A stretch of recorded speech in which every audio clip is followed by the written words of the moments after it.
Welcome to r/Entitled Parents, where an entitled mom tries to pimp out her 14-year-old daughter.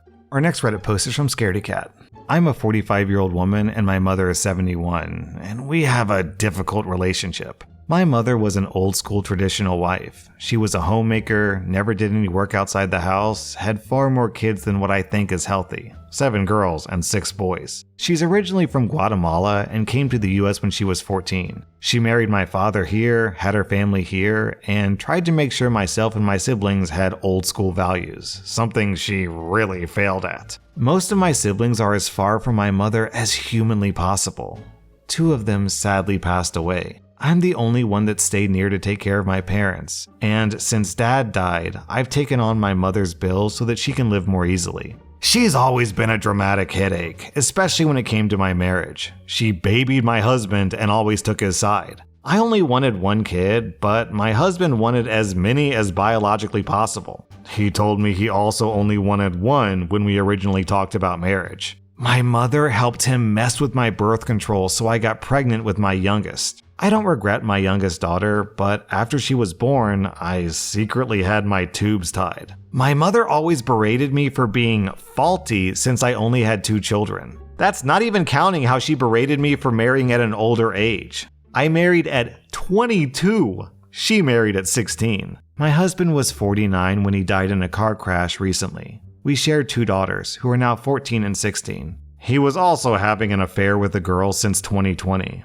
The girl was 24 when she died. Together, they had twin boys early this year who thankfully survived the crash. My daughters found out about the affair first when their father took them to the hospital to meet the babies and told the girls to keep it a secret from me. They didn't, and my husband became abusive towards them and myself. We were in the divorce process when he died. When my husband's affair came out, my mother blamed me. She said that it was because I was a working woman who didn't please her husband, that I didn't give him enough children, that I wasn't pretty anymore. I'm not going to say that I'm super attractive, but I think I look good for my age. I've kept my weight well enough, and I look relatively young for my actual age. But no, according to my dear mother, I wasn't good enough for my husband who needed a girl closer in age to our daughters than to him. She also was on the group of people angry at me when I refused to adopt my husband's affair children. Her newest form of crazy is she's trying to find husband for my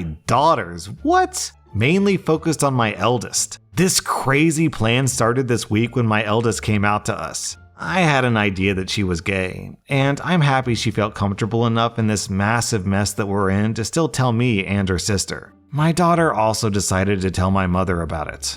My mother just ended the call. Then she called me to scream about how confused and sick my daughter is. She sent me links to conversation camps, psychologists that claim homosexuality is a sickness, who are wackos in my opinion, political articles, etc. She even wanted to see about doing an exorcism. I told her to stop it, or she would be in no contact with my in-laws. She stopped for literally 24 hours. The next thing I get is a Facebook message from a man in his mid-20s asking if it was true that I was looking to marry out my 16-year-old daughters. I told him he was sick and blocked him. I got 6 more messages throughout the night. Then my mother called saying that she found husband prospects for my girls. My high school aged girls. Angry has been an understatement. She even gave some of these men my daughter's cell phone numbers. We're all getting new phone numbers tomorrow, and I had the girls put their social medias into private. I don't know what part of the brain is broken in my mother's brain.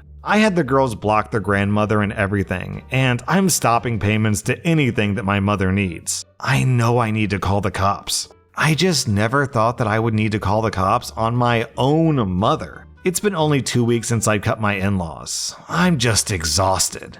Then OP posted a very long update, which isn't super interesting, so I'll just summarize it to say that OP reported this to the cops, and it seems like the cops are taking this seriously and are looking into a restraining order. Yo, I can't even tell what's crazier here. The grandmother who's trying to pimp out her 16-year-old daughters, or the guys who actually fall for it. What is she just meeting random men on the bus stop and is like, hey, you looking for a 16-year-old girl? And the guy's like, sure, yeah, sign me up. What? Huh?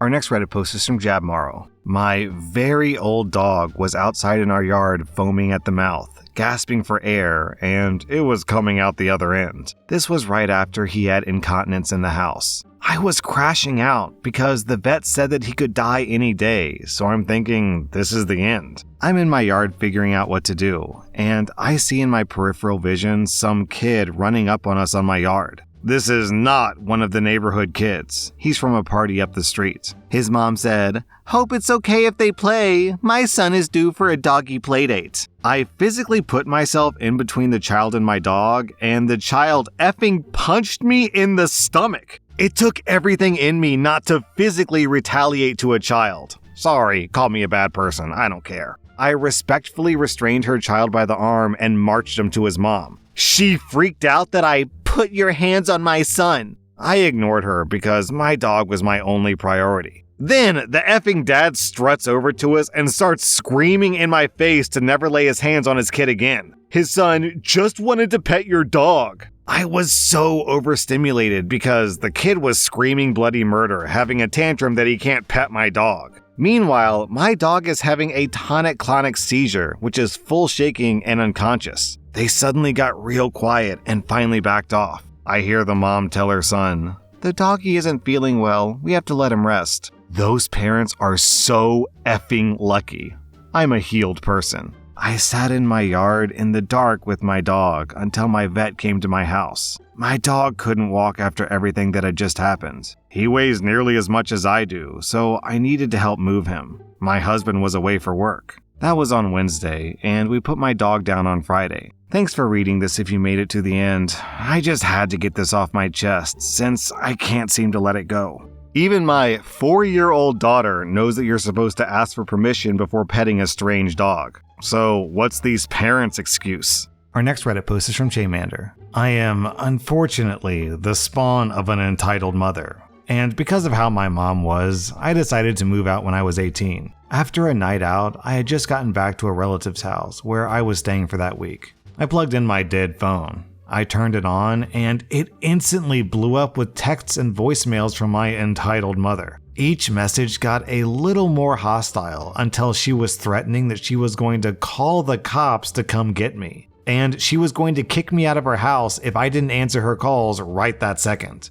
If you've ever called a phone that was turned off or dead, it's pretty easy to tell because it goes straight to voicemail instead of ringing. So I thought that it was ridiculous that she expected to somehow know she left those voicemails on my dead phone. I never called back. I was 18. She was treating me like a child, so I just ignored her for the rest of the night and thought about what I should do. I decided since she said that I was getting kicked out if I didn't answer her call, I should take her seriously and assume that I'm kicked out. So the next night, I go up there with some suitcases. I walk in the house and sit them down, and I'm immediately confronted about them. What are those for? I'm moving out. Then my mom starts fake sobbing. I just go to pack my stuff. I've seen her do this too many times to let her get her way. She realizes the fake crying isn't working on me, so she immediately drops the act. She follows me to my room, yelling and screaming, "You can't leave me, I'm your mother, you have to do what I say." I'm 18 now, I don't have to listen to you. "Yes you do, little girl, I'm your mom." I just continue to pack my stuff. "I'm just going to call such and such, your relative, and tell them not to let you stay with them. Let's see how you like being homeless." My mom called the relative and put it on speaker with this smug look on her face like she thought that she was a genius. My relative said, "Hello?" "OP is over here screaming at me and being really rude. She's trying to leave and I know she's going to come over there. I don't want you to let her stay with you, so don't let her." My relative just hung up and I laughed. Then my mom started trying to hit me. I was defending myself by holding my hands in front of my face, blocking her. Eventually, I lightly shoved her away from me. "I can't believe you would hit me like that. Where did I go wrong raising you?" Ironic, isn't it? I'm still just ignoring her at this point. I get my dog's leash because I have everything I need for a few weeks packed up. I look around for my dog when I realize that my entitled mother grabbed her and ran into her room. "No, you can't take everything from me. This is my dog now. I take care of her all day when you're at work, so she likes me better now." I'd raised this dog from a puppy since I was 15. I knew that if I left without getting her, I'd likely never see her again. We screamed at each other about who really owned the dog. I told my entitled mother that I always hated her for taking everything from me for herself, that she was a terrible and selfish mother. My entitled mother got this look on her face like I was the worst person in the world for saying that to her. Then she laid her like 300-pound body down on top of my 15-pound little dog. The dog started yelping in fear, understandably. "No, you can't have her. She's mine. You're the selfish one." I don't remember exactly what happened next. All I know was that she got up after I said something, still holding on to my dog, and she called my dad. She said, "She just came in here yelling at me and hitting me. I don't know what's wrong with her. Come home from work and stop her." Dad said something that distracted her long enough to put my dog down, and my dog promptly ran to me. Within seconds, I've got her on the leash, luggage bags in hand, and I'm sprinting out the door. Bye, Felicia. Our next Reddit post is from Lord Pegasus. So I'm an 18-year-old girl, and I have a very fluffy, very adorable cat named Mochi. He's basically my little buddy, and he's got one of those Instagram accounts where I post his funny antics. So a lot of people in my neighborhood know about him, including this one mom, the entitled mother, who has a 6-year-old daughter who's super into cats. No biggie, right? One day, the entitled mom messages me on Instagram saying her daughter is absolutely obsessed with Mochi and asking if I could bring him to her daughter's birthday party the following weekend so the kids can play with him. I politely decline, explaining that Mochi doesn't do well in new environments and would likely hide or freak out around loud kids. The entitled mother's response? "Well, can you loan him to us for the day?" Yes, she literally wanted me to just hand over my cat as if he were a library book or something. She promised they'd take good care of him and even offered to pay me $20 for the inconvenience. I politely refuse again, saying that Mochi isn't up for loan, and I don't think that it would be safe or comfortable for him. The entitled mother immediately switches tactics, calling me selfish and accusing me of gatekeeping joy from her daughter. She rants about how it's just one day and you owe it to the community because I flaunt Mochi's photos online. Now I'm getting irritated. I told her that my cat isn't an accessory and he's definitely not something I owe to the neighborhood. I assume that's the end of it, until the day of the party. I'm in my apartment when I hear a loud knock on the door. It's entitled mother and her daughter, with the girl holding a sparkly cat carrier. The entitled mother smiles and says, "Oh, we came to pick up Mochi." She acts as if we had agreed on this and just expected me to hand him over on demand. Completely stunned, I tell her, "I never agreed to this, and I'm not giving you my cat." The entitled mother's smile drops instantly, and she launches into this loud, dramatic rant about how I'm ruining her daughter's special day, and that I shouldn't show off my cat if I don't want to share. Her daughter starts tearing up, and the entitled mother is giving me this accusing look, like I've just broken her kid's heart on purpose. My neighbor down the hall actually poked her head out to see what was going on, which was enough for the entitled mother to grab her daughter and storm off, yelling, "I'll make sure everyone knows how selfish you are." Later, I found out from mutual friends that she spread a story around the neighborhood that I baited her daughter with Mochi, only to withhold him out of spite. No one really believed her, but she still gives me the dirtiest looks anytime I pass her. Mochi, completely oblivious and unbothered, living his best life as usual.